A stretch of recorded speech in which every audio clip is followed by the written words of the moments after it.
안녕하세요. 믿음방패TV 함용식입니다. 오늘 토요일인데요. 토요일에는 한번 영화평론 같은 거를 해볼까 이런 생각을 했었는데 진짜 영화평론을 한번 해보려고 깊이 생각을 하다 보니까 영화평론을 하려면은 그 중간중간에 설명하는 중간중간에 영화의 이 장면들이 삽입이 돼야 되잖아요. 그런 거 없이 그냥 말로만 하면 너무 무미건조하니까 이제 그 영화 장면이 삽입이 되려면은 그 영상 편집 프로그램을 좀 능숙하게 다뤄야 되는데 제가 아직 그게 좀 부족해서요. 그냥 그거는 나중에 제가 그 영상 편집 프로그램을 능숙하게 다루게 되면은 그때 하자 이렇게 생각을 했고요. 오늘은요. 미국의 정찰 능력 중에 군집 위성이라는 게 있거든요. 하늘의 눈이라고 불리는 군집 위성. 그 군집 위성과 북한하고의 관계, 북한하고 이 군집 위성은 무슨 관계가 있는지 이 부분에 대해서 한번 얘기를 하는 시간을 가져보고요. 두 번째는 지금 미국에서 중간선거가 끝났지 않습니까? 근데 이제 그 개표가 다 끝난 건 아니고 미국은 워낙 땅덩어리가 넓어서 그 먼데 있는 사람들이 보낸 그 투표 용지까지 다 개표를 하려면은 시간이 오래 걸리는 지역도 덜어 있나 봐요. 그게 경우에 따라서는 뭐 한 달 이상 걸리기도 한다 그래요. 개표가 완전히 끝나는 시간이. 근데 이제 그런 와중인데 아직 개표가 안 끝난 몇 개 지역들이 있는데 아리조나의 상원 투표에서 상원 선거, 그 상원 투표 선거에서 부정선거가 있었다는 얘기가 지금 나오고 있어요. 아직 확실하게 부정선거인지 아닌지 밝혀진 건 아닌데 트럼프가 그 얘기를 트윗에 올릴 정도니 트럼프가 이렇게 트윗을 올렸거든요. 일렉토럴 커럽션이 발생했는지 모르겠다. 미국의 민주주의의 큰 위기다. 이 정도로 트윗을 올렸습니다. 굉장히 심각한 일이에요. 그러니까 아리조나주 상원 선거에서 이거 사실 굉장히 큰 이슈인데 아직 우리나라 언론이 보도를 안 하고 있더라고요. 그래서 그 부분에 대해서 잠깐 언급하고 그렇게 방송을 마치도록 하겠습니다. 먼저 군집위성, 하늘의 눈이라고 불리는 군집위성. 원래 이 군집위성이라는 개념은 군사적으로 먼저 누가 생각한 건 아니고요. 일반 민간 기업이 그 군집위성의 개념을 생각을 했어요.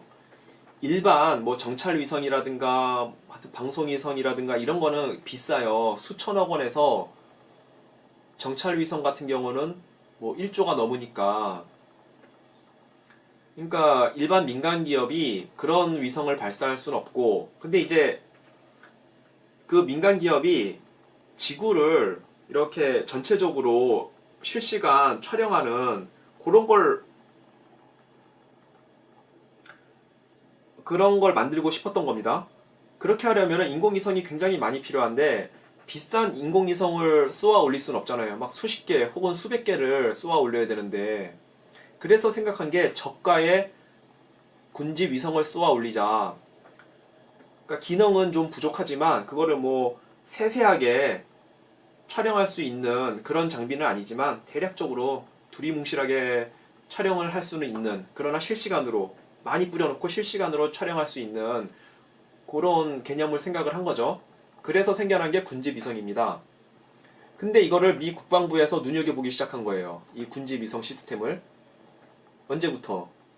북한 때문에, 북한 핵무제 때문에 그 개념을 굉장히 눈여겨보기 시작한 겁니다. 그러다가 그 개념을 눈여겨보다가 아마 트럼프 정부 들어오면서 그 개념이 아마 실현된 게 아닌가. 그동안 미 국방부에서 생각만 하고 있다가 트럼프 정부 들어오면서 북한을 24시간 실시간 감시하기 위해서 그 개념을 실현한 게 아닌가. 그래서 지금 현재 북한 상공에 그 군지 위성이 실제 떠 있는 게 아닌가. 그렇게 제가 확신을 하게 됐습니다. 왜 확신을 하게 됐냐면은 그걸 이제 설명을 해드리려는 거예요. 자, 트럼프가 왜 북한에 대한 24시간 실시간 감시 능력이 필요했는지 이 부분을 생각을 해보자고요. 트럼프에게 그 능력이 필요했던 겁니다. 북한을 24시간 실시간 감시할 수 있는 능력이. 왜냐면요. 자, 올해 초부터 트럼프가 작년부터 올해 초까지는 북한을 군사적으로 굉장히 세게 압박했지 않습니까? 거의 뭐 전쟁 직전까지 갈 정도로.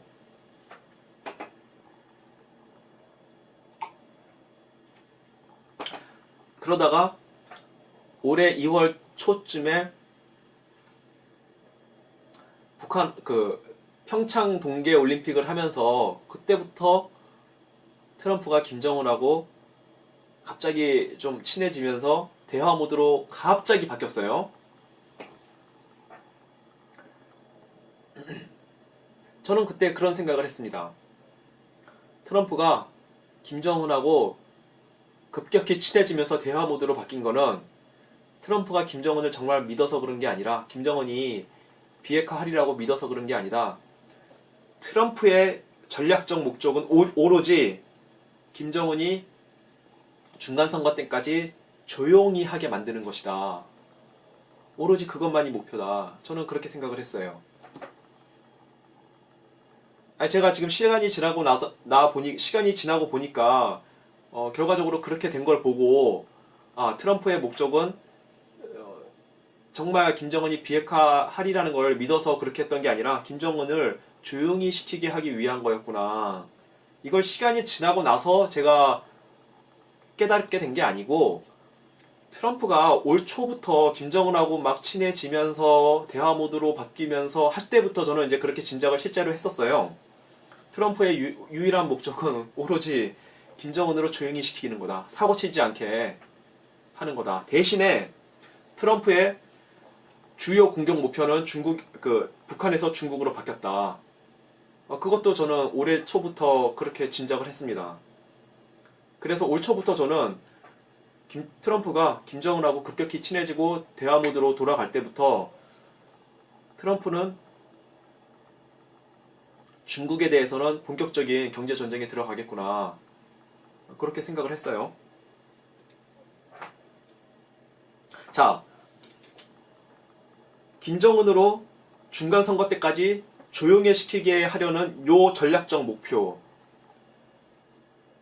이것을 성공하기 위해서 무엇이 가장 필요하냐면은 북한의 24시간 실시간 감시할 수 있는 그 시스템이 핵심적으로 필요한 겁니다. 이 능력이.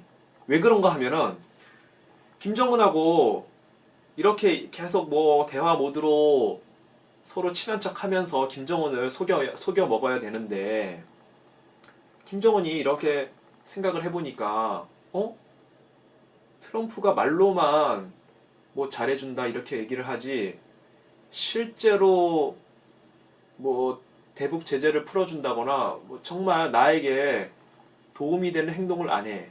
나 열받았어. 김정은이 이렇게 갑자기 어느 날 돌변해서 트럼프의 뒤통수를 치면 어떡합니까? 어느 날 갑자기 미사일을 쏘아버리면 어떡해요? 그러면 트럼프가 지금까지 전 세계를 미국 국민들도 사실 뭐 속여가면서 전 세계를 속이면서 평화쇼를 했던 게 그 평화쇼를 했던 그 전략이 한순간에 다 무너지는 거거든요. 김정은이 트럼프의 뒤통수를 때리는 순간, 미사일 실험을 하면서 미사일 발사 올리는 순간에. 그렇지 않습니까? 그래서 트럼프에게는 북한의 24시간 실시간 감시할 수 있는 능력이 정말 필요했던 거예요.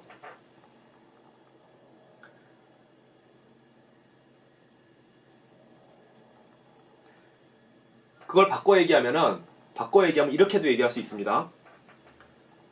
트럼프에게, 미 국방부에게 북한을 24시간 실시간 감시할 수 있는 능력이 생겼기 때문에 트럼프하고 미 국방부가 자신감을 갖고 그 2018년 11월 중간선거 때까지 김정은하고 대화 모드를 유지할 수 있었다. 이렇게 말할 수도 있어요. 바꿔 말하면은.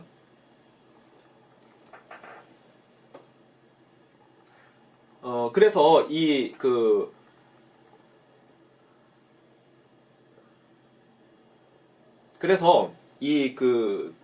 군집위성이, 하늘의 눈이라고 불리는 군집위성이 처음 소개된 게 작년 7월이었습니다. 국내 언론에 처음 소개된 게 작년 7월이었어요. 그러나 이제 뭐 아무도 몰라요. 정말 미국이 군집위성을 북한 상공위에 수십 개를 띄워놨는지. 자, 왜 수십 개를 띄워놔야 되냐면은 일반 정찰 위성은 기능은 굉장히 좋아요.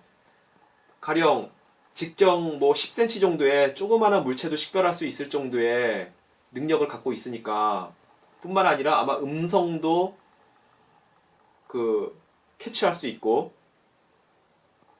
레이더로도 감시할 수 있고, 영상으로도 감시할 수 있고, 굉장한 능력을 갖고 있는 그런 위성이죠. 정찰 위성이란 게. 그러니까 가격이 뭐 1조 원이 넘고 그런데, 근데 그 문제가 뭐냐면은 너무 비싸기 때문에 몇 개 못 띄워놔요. 미국도 아마 북한을 감시하는 정찰 위성이 4-5개 정도밖에 없는 걸로 알고 있거든요. 그런데 그 4-5개밖에 안 되는 정찰 위성이 그 하나가 지구를 한 바퀴 도는데 1시간 반 정도 걸린다 그래요. 1시간 반이면 90분이죠? 90분인데 그 90분 중에 그 정찰 위성이 북한 상공을 지나가면서 북한을 감시하고 촬영하는 시간이 단 5분이라는 겁니다. 5분. 그럼 90분에 오잖아요? 근데 그게 4대라고 한다면은 5 곱하기 4, 20분. 90분 중에 총 20분밖에 북한을 감시하지 못하는 거예요. 그러니까 총 북한을 감시하는 시간이 9분의 2밖에 안 되는 거예요. 9분의 2. 그러니까 총 4분의 1도 안 되는 거예요. 북한을 하루 24시간 중에 북한을 총 감시하는 시간이 4분의 1도 안 되는 거예요. 6시간도 안 되는 거죠. 총 24시간 중에 북한을 감시할 수 있는 시간이. 그러니까 북한은 이 정찰 위성이 북한 상공을 지나가는 시간대를 다 알고 있기 때문에 지나가지 않을 때 그때를 피해서, 정찰 위성이 지나가는 시간대를 피해서 전략 물자들을 이동시키니까 24시간 그 감시가 안 되는 겁니다. 그러니 북한의 실시간 감시하려면은 이 위성을 수십 개를 띄워놔야 되는 거예요. 수십 개를. 요게 북한 상공을 지나가면 바로 다음 게 와가지고 북한 상공을 촬영하고, 이게 지나가면 또 바로 다음 게 와서 촬영하고, 이런 식으로 수십 개를 띄워놔야 되는 거예요.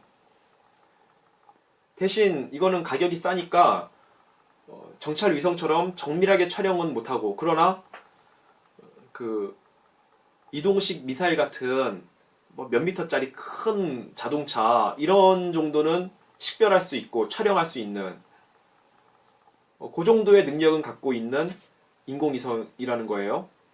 특히 그거는 SAR, SAR라고 하는 그 초단파 카메라라 그래요. 초단파 카메라. 그거는 그 상공에 이렇게 구름이 끼어 있거나 비가 오거나 눈이 와도 그 물체를 촬영할 수 있다고 합니다. 그 정도 능력까지는 갖고 있다 그래요. 그 군집 위성이, 조그마한 위성들이. 그러니까 이제 24시간 감시가 되는 겁니다. 그러면 미국이 정말 이 군집 위성들을 북한 상공에 다 띄워놓고 지금 북한을 24시간 실시간 감시하고 있을까? 아직 이 확실한 뉴스가 어디 언론에 보도된 적은 한 번도 없어요. 이건 극비잖아요, 극비. 극비 중에 극비잖아요. 그런데 올 6월 달에 아주 의미심장한 뉴스가 떴습니다. 어떤 뉴스냐면은 미 국방부가 어떤 프로그램을 개발하고 있다. 소프트웨어. 어떤 프로그램이냐면은 어떤 물체를 식별하는 AI 인공지능 소프트웨어라는 거예요. AI 인공지능 소프트웨어. 자, 제가 그 뉴스를 보고 딱 감이 왔습니다. 아, 미국이 이미 북한 상공에다가 군집 위성을 다 깔아놨구나. 왜 그러냐면은, 왜 그렇게 감을 잡을 수 있냐면은, 자, 소프트웨어를 개발한다는 건 무슨 뜻입니까? 소프트웨어를 개발한다는 거는 하드웨어에 대한 준비가 다 끝났다는 얘기거든요. 하드웨어에 대한 준비가 끝났으니까 소프트웨어를 개발한다는 거예요. 하드웨어는 이미 북한 상공에 띄워놨구나. 이거를 제가 알 수가 있었어요. 자, 하드웨어를 북한 상공에 다 띄워놨는데 이제 수십 개의 군집 위성을 북한 상공에 띄워놨는데 이제 문제는 뭐냐면은 과연 저기 그 북한 지상에서 움직이는 물체가 저게 사람인지 바위인지 뭐 트럭인지 택시인지 버스인지 이걸 구별해야 되지 않습니까? 아니면은 이동식 미사일인지 이거를 구별해야 되지 않습니까? 근데 그거를 구별하려면은 사람이 구별을 해야 되는 사람이 딱 보고 아 저기 움직이는 게 저 이동식 미사일인 것 같다. 아니야 저거는 그냥 트럭이야 버스야 버스네 이렇게 판단을 해야 되잖아요. 이건 사람이 할 수 있거든요. 그런데 사람이 그거를 붙어서 판단을 하려면은 매 순간순간마다 수천 명이 달라붙어서 그거를 감시하고 있어야 되는 거예요. 북한 그 지상에서 매 순간순간마다 트럭, 버스, 자동차 이런 것들이 얼마나 많이 움직이겠습니까? 뭐 북한이 아무리 기름이 없어서 자동차가 없다고 하지만 그래도 뭐 한 시간에 최소한 수천 대는 움직이고 있을 거 아닙니까? 북한 전 지역에서. 그러니까 그게 과연 그 이동식 미사일인지 뭔지 아니면 일반 트럭인지 택시인지 이런 거를 식별을 하려면은 사람이 달라붙어서 해야 되는데 수천 명이 달라붙어야 되는 거예요. 사람이 하려면은. 그래서 그거를 사람 대신 스스로 하게 하려고 기계가 스스로 하게 하려고 그 소프트웨어를 개발한 겁니다. 컴퓨터가 스스로 인식하고 아 저거는 이동식 미사일이다. 아 저거는 그냥 트럭이다. 이거를 컴퓨터가 알아서 사람 대신 하게 하려고 그 소프트웨어를 개발한 겁니다. 그러니 그 소프트웨어를 개발하고 있다는 뜻은 이미 하드웨어, 군집 위성은 이미 깔아놨다는 얘기죠. 북한 상공에다가. 그래서 제가 그 뉴스를 보고 아 미국이 군집 위성 북한 24시간 실시간 감시 시스템을 다 구비해 놨구나. 그리고 이미 6월 달에 그 소프트웨어를 개발하고 있다는 뉴스가 떴을 때는 이미 그 소프트웨어도 기초 버전은 다 완성을 해 놨겠구나. 그 생각을 제가 할 수 있었습니다. 그러니까 트럼프가 그 본질적으로는 그러니까 트럼프가 김정은하고 대화 모드에 들어갈 수 있었던 가장 핵심적인 이유, 본질적인 이유는 뭐냐면은 북한의 24시간 감시할 수 있는 능력이 뒤에 백으로 받쳐주고 있으니까 그 능력이 받쳐주고 있으니까 김정은하고 대화 모드로 자신감 있게 들어갈 수 있는 거예요. 김정은하고 딱 대화하고 있는데 어느 날 그 24시간 실시간 감시 시스템으로 북한 지역을 감시하고 있는데 어느 날 북한 저쪽에서 뭐가 움직이고 있습니다. 만약에.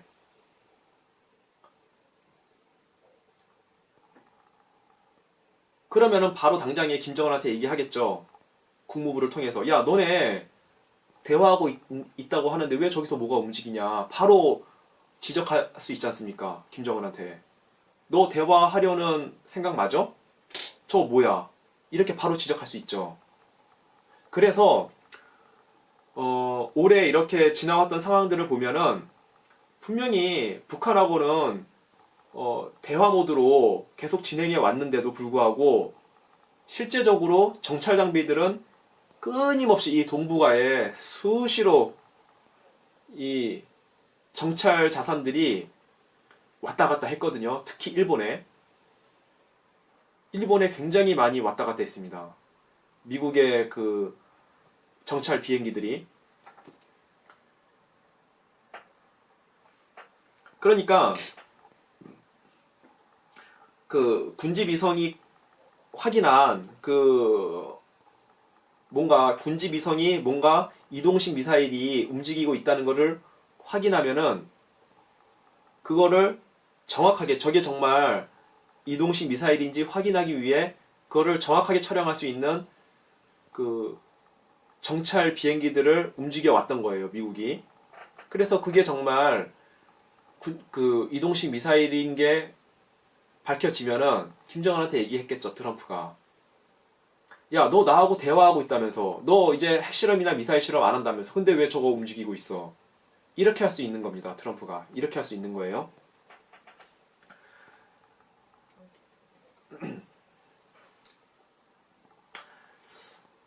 그래서 결론적으로는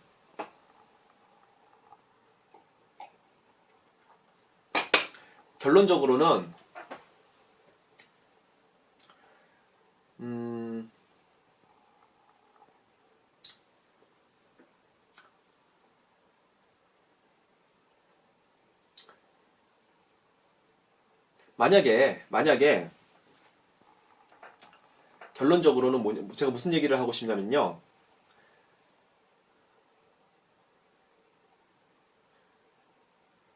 지금 그 어제 제가 이 방송에서 얘기를 했는데 한국이 아마도 SM-3 미사일을 도입한 것 같다. 그 도입을 하기 위해서 미국하고 합의를 맺은 것 같다. SM-3 요격 미사일. 사드하고 비슷한 기능을 하는 요격 미사일입니다. 어제 그 얘기를 제가 방송에서 했는데 그렇다면은 만약에 미국의 24시간 실시간 감시 시스템이 지금 마련이 돼 있다면은 그게 완성돼 있다면은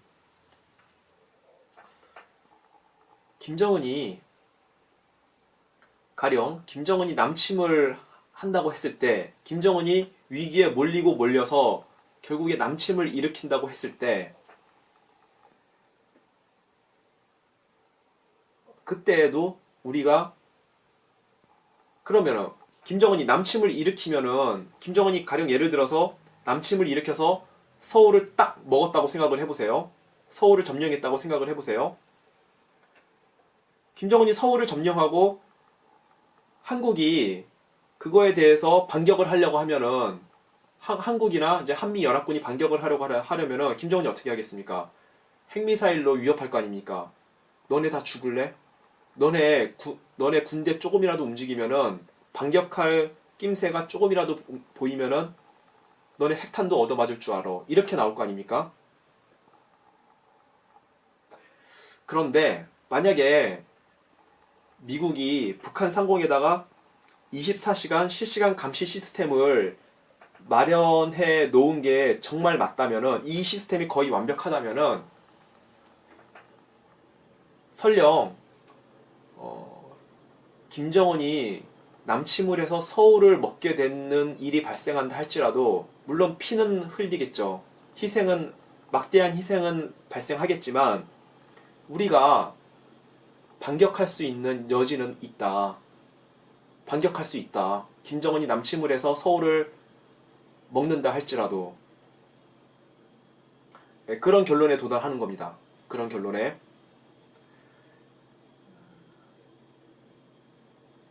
그리고 중요한 거는 김정은은 생각했겠죠. 핵미사일, 핵탄두하고 미국까지 도달할 수 있는 ICBM, 대륙간 탄도미사일만 개발을 완성하면은 게임 끝이다. 이렇게 생각했을 겁니다. 김정은은. 그런데 개뿔.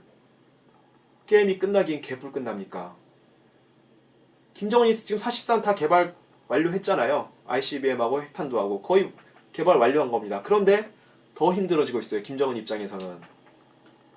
게임이 끝나기는커녕 더 힘들어지고 있는 겁니다. 더 힘들어지고 있어요. 게임이 안 끝나고 있습니다. 이것이야말로 하나님의 뜻이라는 생각이 드는 거예요.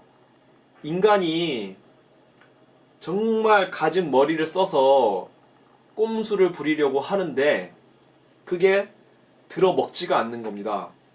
김정은이 자기가 스스로 북한 사회를 개혁해서 경제를 일으켜야 되는 거지, 그렇게 못하니까 꼼수를 쓰는 거 아닙니까? 핵탄두라는 꼼수, 핵미사일이라는 꼼수를 써가지고 그냥 남한을 먹어버리면은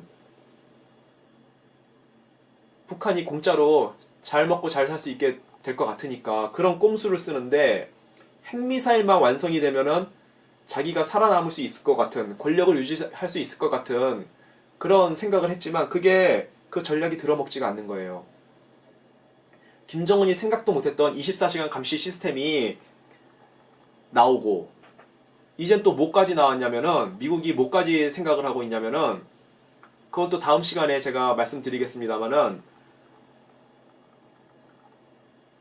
그 무인 공격기를 그것도 대량으로 만들어서 공격할 수 있는 시스템을 미국이 또 만들고 있거든요. 그것도 스텔스 기능을 갖고 있는 무인 공격기를 대량으로 북한 상공에 깔아놓고 공격을 하게 되면은 핵미사일을 거의 완벽하게 막을 수 있는 핵미사일을, 그런 능력을 갖게 됩니다. 하여튼 김정은은 자기가 핵미사일만 만들면은 모든 게 게임 끝이라고 생각했는데 그게 먹히지가 않는 겁니다. 그게 먹히지가 않는 거예요. 자기가 생각도 못했던 신무기들이, 새로운 정찰 시스템, 새로운 그 방어 시스템들이 계속 나오고 있는 거예요. 그러니까 인간의 지혜는 참 어리석다. 인간의 지혜는 어리석다. 예, 그런 생각을 하게 됩니다. 다시 말씀드리지만, 만약에 김정은이 남침을 하면은, 그래서 서울을 먹게 되면은 어마어마한 피해가 물론 발생하겠죠. 우리 대한민국에. 그러나 북한에게 반격할 수 있는 여지는 남아있다. 북한에게 우리가 반격할 수 있다. 네, 그거를 말씀드리고 싶었습니다. 그리고요. 지금 시간이 너무 오래돼서 미국의 부정선거 이거는 제가 다음 편에서 말씀드리도록 하겠습니다. 예, 감사합니다.